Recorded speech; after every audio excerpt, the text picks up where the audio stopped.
Jūs esate Seimo narys ir matyt visada sulaukėte šiauliečių, įvairių grupių, interesantų su įvairiausiom problemom ir viena iš jų yra didmeninės prekybos atstovų lūkesčiai ir nerimas. Taip, tai po naujosios Andriaus Kubiliaus vyriausybės priimtų sprendimų, nutarimų, įstatymų dėl alkoholio akcizo įstatymas sudarė tokias sąlygas, kad šiandien Lietuvos alkoholio pramonė atsidūrė ties bankroto riba, galima taip pasakyti. Ir iš tiesų man keista buvo girdėti vienoje televizijos laidoje, kaip sveikatos komiteto pirmininkas Antanas Matulas pareiškė, kad kaip mes gerai kovojam su alkoholio vartojimu, nes sausio mėnesį krito alkoholio prekyba. Tai pagal parduodamą alkoholio kiekį tikrai negalima spręsti apie jo suvartojimą, nes pasitraukus alkoholio rinkai legalaus, jo vietą užima nelegalus verslas su pilstuku, su samagono gamyba ir panašus kiti nelegalūs būdai, kaip užpildyti tą rinkos dalį. Nes sunkiu metu, ypač kriziniu metu, tai alkoholio vartojimas ne tai, kad sumažėjo, atvirkščiai padidėjo, nes žmonės netekę darbo, daugelis puola į neviltį, tą savo nuoskaudą ar depresiją skandina taurelėje ir iš tiesų pasakyti, kad jeigu krito legali alkoholio prekyba, tai nereiškia, kad žmonės pradėjo mažiau jo vartoti. Paprasčiausiai šią rinkos dalį užėmė nelegalus verslas. Per priėmimo valandas jūs sulaukėte pastovių ir ką tik netekusių darbo žmonių. Ką jūs jiems sakot? Na, iš tiesų sudėtinga yra žmonėms paaiškinti, kad Seimo nariai tai nėra tie visagaliai ir iš tiesų žmonės ateina ir verkia ir sako, kad jūs paskutinė mūsų viltis, mes atėjom lyg tai kaip į tą, šiandien moteris įsireiškia tokius žodžius, lygiai paskutinė instancija, kuri galėtų padėti, bet iš tiesų Seimo nariai nėra įgalioti skirstyti darbus ar jų ieškoti ir panašiai ir iš tiesų pagalba ta nėra, turbūt tikslinė. Bedarbiais rūpinasi darbo birža ir pagal galimybės parūpina darbą. Šiuo metu darbo rinkoje padėtis yra kritinė ir iš tiesų tiek žmonių, kiek kreipiasi, kiek registruojasi, jau net ir mane pasiekė tokia informacija, kad iš tiesų net neįmanoma ateiti tą dieną ir prisiregistruoti, reikia jau kaip pas gydytoją užsirašyti, paimti tą vadinamą talonėlį ir ateiti po savaitės, kad prisiregistruoti darbo biržoje. Tai rodo, kad iš tiesų padėtis yra sudėtinga labai. Ir taip pat, kadangi krizė palėtė ne tik tai Lietuvą ar atskiras šalis, jį palėtė ir visą pasaulį ir to pačiu Europą, kur dirbo labai daug emigrantų iš Lietuvos. Daugelis emigrantų grįžta į Lietuvą, bando susirasti darbą, jo neradę, registruojasi darbo biržoje ir tai dar labiau apsunkina padėtį. Jūs kreipėsi ir Kyviškė ir kiek teko girdėti, jau liktai bus organizuojamos ir protesto akcijos. Dėl ko?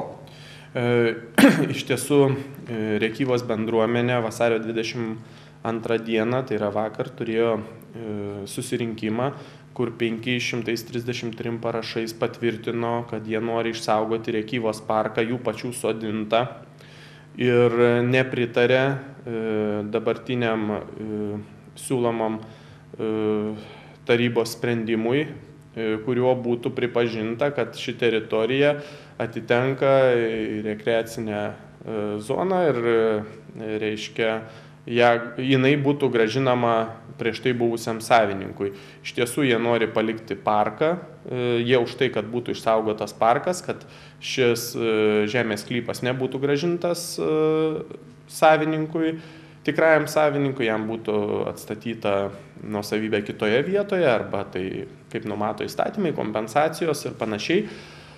O šis parkas išliktų tiesiog ne tik Rėkyviškių, bet ir šiauliečių, tokia poilsio zona, kuri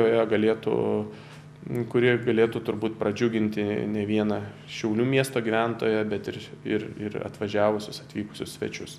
Ir aš pilnai palaikau jų tuos norus ir manau, kad Šiaulių miesto valdžia atsižvelgs ir šis klausimas bus tiesiog nesvarstomas dabartinėje miesto taryboje. Tačiau svarstoma ir niekaip nepamirštama yra Šiauliuose garsiojo šviesoforo istorija prie Ragainės pagrindinės mokyklos. Tai vis tik Seimo nariai, ar miesto valdžia neperlenkė lazdos, kaltindama vis tik už gerus darbus? Aš nemanau, kad miesto valdžia tiesiog užsiima kaltinimais ir panašiai. Tačiau man šiek tiek keista, kad vyksta toks, net nežinau, kaip čia jį pavadinti, reiškia, tą procesą, kuris vyksta šiuo metu, kad ieškoma, kas čia kaltas, kodėl reiškia, pinigai negrįžta į biudžetą. Vis dėlto tai nėra kažkokie dideli pinigai, prie 270 milijonų Šiaulių miesto biudžeto 96 000, tai nėra kažkas stebuklinga ir labai daug.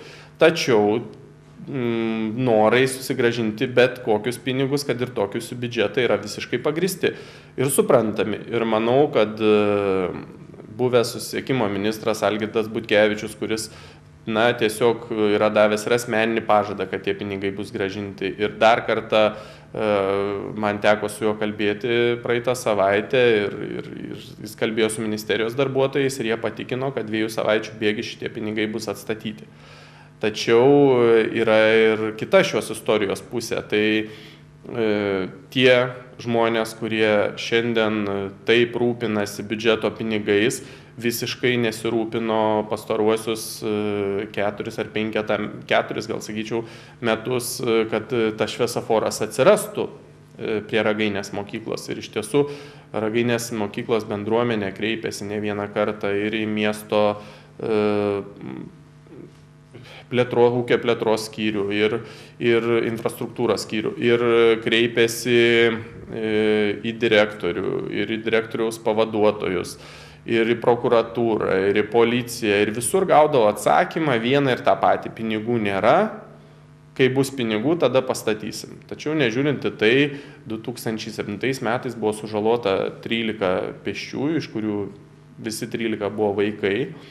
2008 metais, manau, tų nelaimių buvo gal mažiau, bet tikslių duomenų neturiu, tačiau kada buvo šviesoforas pastatytas ir buvo atidarimas, tai Ragainės mokyklos direktorė ir kai kurios mokytojos pasakė, kad prieš kelias savaitės, prieš atidarant šviesoforą, buvo įvykęs vėl autoįvykis, kuriam buvo sužaloti vaikai. Tai iš tiesų reikėtų tik tai džiaugtis, kad yra tokia prevencinė priemonė kaip šviesoforas vaikų žalojimui, kuris taip pat yra skaudus ir visuomeniai, ir tėvams, ir pačiai valstybei. Tai reikėtų tik tai džiaugtis, kad yra išvengta tų pasiekmių, kurios galėtų atsirasti dėl nebuvimo šviesoforo ir tik tuom pasidžiaugti, kad pagaliau jis atsirado, o ne ieškoti, reiškia, kaltininkų. O už tai, kad miesto valdžia rūpinasi, kad pinigai visi, kurie yra suplanuoti, suplauktų į biudžetą, tai juos už tai reikėtų gal tik pagirti. Tai puiku, aš tikiuosi, kad ne tik šviesoforo pinigais, bet ir visais kitais, kurie buvo, gal sakykime, nepagristai išleisti Šiaulių miesto savivaldybė pasirūpins, kad jie būtų grąžinti. Aš tikiuosi, kad bus grąžinti pinigai į biudžetą kaltininko, dėl kurio iš kaltininko bus priteisti, ar jis geranoriškai sumokės, kuris priėmė sprendimą nupjauti 4 vandens kolonėlės Kalniuko rajone, dėl kurių dabar iš tiesų vyksta daug ginčių ir problemų, kad jas atstatyti, kas mokės už tą atstatymą. Iš tiesų žmonės vargsta su vandeniu ir beveik jau metai laiko. Na ir kaip sakoma, varnas varnui akies nekerta ir savivaldybės darbuotojai vienas kitą lygtai ir dangsto, tačiau manau, kad jiems prabils sąžinė ir kaltininkas iš tiesų sumokės, o vandens kolonėlės bus atstatytos. Tai aš labai tuo tikiuosi, kad pinigai visi grįš į biudžetą.